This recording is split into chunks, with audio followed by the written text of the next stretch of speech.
Hi friends, तो आज हम डिस्कशन करने वाले हैं यूरिक एसिड की प्रॉब्लम के बारे में, जिसको हम अगर यूरिक एसिड बढ़ जाता है तो उसको गाउट बोलते हैं।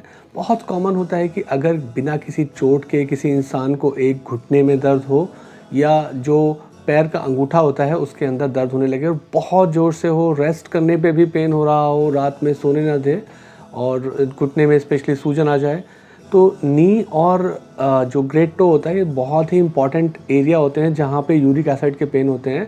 तो इसलिए अगर आपको हिस्ट्री पे शक हो कि ये इंसान को इस जगह पेन हो रहा है तो एक पॉसिबिलिटी आप यूरिक एसिड की बनाकर रखते हैं। तो होता क्या है कि ये जो साइट्स होती हैं, जब बॉडी के अंदर यूरिक एसिड बढ़ जाता है तो इन साइट पे जाके वो एक क्रिस्टल की फॉर्म में इकट्ठा हो जाता है और वो वहाँ पे पेन क्रिएट करता है, इन्फ्लेमेशन जिसे हम बोलते हैं। ये और भी जगह हो सकता है, जैसे स्किन के अंदर भी हो सकता है। यूरिक एसिड के जो क्रिस्टल्स होते हैं वो किडनी में भी जाके इकट्ठे हो सकते हैं, किडनी डिजीज़ कर सकते हैं, किडनी के स्टोन बना सकते हैं।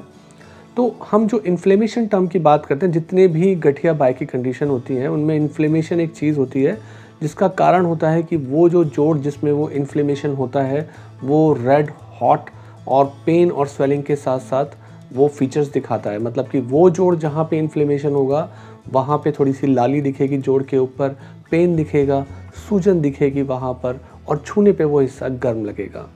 तो यूरिक एसिड के बारे में एक बड़ी कॉमन सी भ्रांति है कि ये ब्लड के टेस्ट से पता लगता है, पर ब्लड का जो टेस्ट है वो एक सजेस्टिव टेस्ट होता है। इसका जो डायग्नोस्टिक टेस्ट होता है वो ब्लड का टेस्ट नहीं होता है। अगर जिस जोड़ में, जैसे घुटने के अंदर अगर यूरिक एसिड बढ़ गया है तो हम घुटने के अंदर से फ्लूइड निकालते हैं, उसको लैब के अंदर भेजते हैं और वहाँ पे माइक्रोस्कोपी में देख के अगर उसमें यूरिक एसिड के क्रिस्टल्स दिख रहे हैं तब माना जाता है कि ये यूरिक एसिड की डिजीज़ है, उसकी वजह से है। हाँ, ब्लड के अंदर यूरिक एसिड बढ़ रहा है, इसको समझना बहुत ज़रूरी है। ब्लड के अंदर लगभग 7 साढ़े 7 के करीब यूरिक एसिड का लेवल होता है। तो जैसे जैसे यूरिक एसिड बढ़ता जाता है वैसे वैसे ये ब्लड के अंदर बैठने लगता है। इसे समझने के लिए आप एक एग्जांपल लीजिए कि जैसे अगर एक ग्लास पानी के अंदर हम चीनी घोल रहे हैं तो वो आसानी से घुल जाती है। जब उसी ग्लास में हम 2 चम्मच घोलेंगे थोड़ा सा कम घुलेगी, 3 चम्मच घोलेंगे तो घुलने के बाद वो चीनी नीचे बैठनी शुरू हो जाएगी। ऐसा यूरिक एसिड में होता है। जब 7 के ऊपर का लेवल जाता है तो यूरिक एसिड ब्लड में बैठने लगते हैं। उसके क्रिस्टल जहाँ जहाँ जॉइंट्स में जहाँ जहाँ उन्हें जगह मिलती है वहाँ वो सेडिमेंट होने लगते हैं, बैठने लगते हैं। तो 7 के ऊपर यूरिक एसिड ब्लड में आना ये चीज़ को सिग्निफाई करता है। हाँ, अगर पास्ट में आपको कभी यूरिक एसिड बढ़ा आया है और दोबारा से आपको घुटने में दर्द हो रहा है या पैर के अंगूठे में या किसी और जोड़ में हो रहा है तो आप इसको रिलेट कर लेते हैं कि ये पॉसिबिलिटी हो सकती है कि ये यूरिक एसिड की वजह से हो रहा हो। अगर यूरिक एसिड की कंडीशन को ट्रीट नहीं किया जाए तो उस जोड़ के अंदर जहाँ इसके क्रिस्टल इकट्ठे हो गए हैं उसको वो इरिवर्सिबली डैमेज कर सकता है। मतलब इतना डैमेज कर सकता है कि वो जॉइंट ठीक ना हो पाए। अगर उसको ठीक नहीं करते हैं सिचुएशन को, यूरिक एसिड बढ़ने को, तो किडनी के अंदर डिजीज़ हो सकती है, किडनी ख़राब हो सकती है, किडनी के अंदर स्टोन्स बन सकते हैं, स्किन में टॉफाई जमा हो जाते हैं, स्पेशली एयर लोब्यूल्स के अंदर। क्या कारण होते हैं कि यूरिक एसिड का लेवल सडनली बढ़ जाता है कई बार, जिनको ऑलरेडी यूरिक एसिड की कंडीशन होती है। जैसे कि अगर वो इंसान किसी सर्जरी को कराने के लिए जाए तो सर्जरी एक तरीके का स्ट्रेस होता है बॉडी के ऊपर, तब यूरिक एसिड बढ़ जाता है। या वो पानी बहुत कम पिए, या जो लिकर होते हैं जैसे बियर हुआ या रेड मीट खाना हुआ, स्वीट जो बेवरेजेस आते हैं कोको कोला टाइप के, इन्हें पीने से, सी फूड खाने से या खाने में प्रोटीन ज़्यादा खाने से, जैसे दालें हुई, सोयाबीन हुआ, राजमा हुआ, तो इन सब चीज़ों को खाने से और पनीर हुआ, इन सब को खाने से भी यूरिक एसिड का लेवल बढ़ जाता है। आप पूछेंगे कि क्या चीज़ अच्छी रहती है, तो चेरी के बारे में कहा जाता है चेरी खाने से यूरिक एसिड का लेवल कंट्रोल होता है। कॉजेज़ की बात करें तो यूरिक एसिड के लिए जो कॉज होता है, एक बहुत बड़ा कॉज तो जेनेटिक्स होता है। कुछ फैमिलीज़ में कुछ लोगों के अंदर टेंडेंसी होती है कि अगर फैमिली में हिस्ट्री है यूरिक एसिड बढ़ने की तो फैमिली में वो आगे जाने की टेंडेंसी रहती है। ओबीज़ यानी मोटे लोगों के अंदर, जिनको हाई बीपी, हाई शुगर रहता है, उनके अंदर यूरिक एसिड होने के चांसेस हैं। बीपी का एक रिलेशन ये भी होता है कि एक डायूरेटिक होता है जो बीपी कम करने के लिए शरीर से फ्लूइड को निकालता है, यूरिन को निकालता है, तो उसका एक साइड इफ़ेक्ट होता है ड्रग का कि जिससे यूरिक एसिड बढ़ जाता है।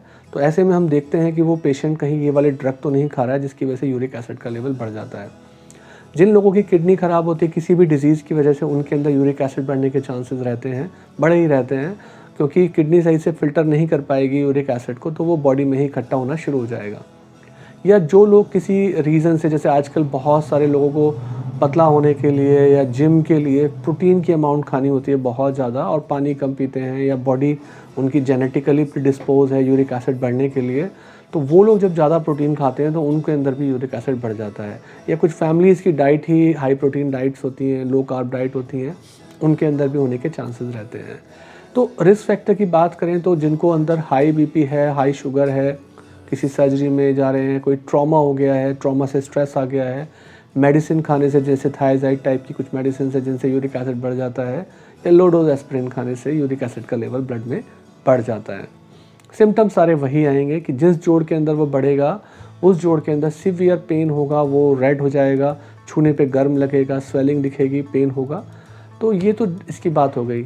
जो चीज़ें खाने से यूरिक एसिड बढ़ रहा है, जैसे प्रोटीन के सोर्सेज हुए और जो बियर या बाकी चीज़ों को हमने किया था, उनको अवॉइड करना चाहिए और खाना चाहिए ग्रीन लीफी वेजिटेबल्स खानी चाहिए और लो प्रोटीन डाइट लेनी चाहिए, पानी खूब सारा लेना चाहिए। ट्रीटमेंट की बात करते हैं तो ट्रीटमेंट में अलग अलग ग्रुप्स की ड्रग्स आती हैं। पहले ज़ैलोरिक करके ड्रग्स चलती थी और अब फेबुक्सोस्टैट करके एक डिफरेंट जनर है इसकी, जो कि दी जाती हैं यूरिक एसिड को कम करने के लिए। पानी खूब सारा पीना चाहिए।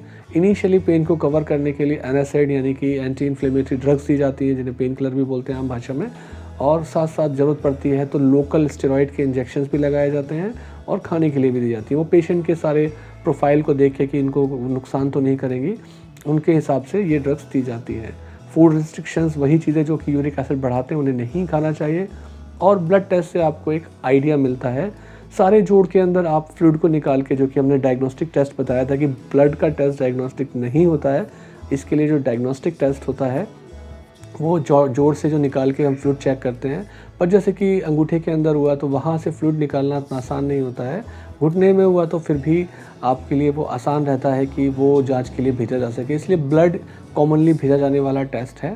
पर नॉर्मल यूरिक एसिड आना और आप सोचें कि यूरिक एसिड की प्रॉब्लम नहीं है, ऐसा नहीं है, तो वो डायग्नोस्टिक टेस्ट नहीं है। So this is all about uric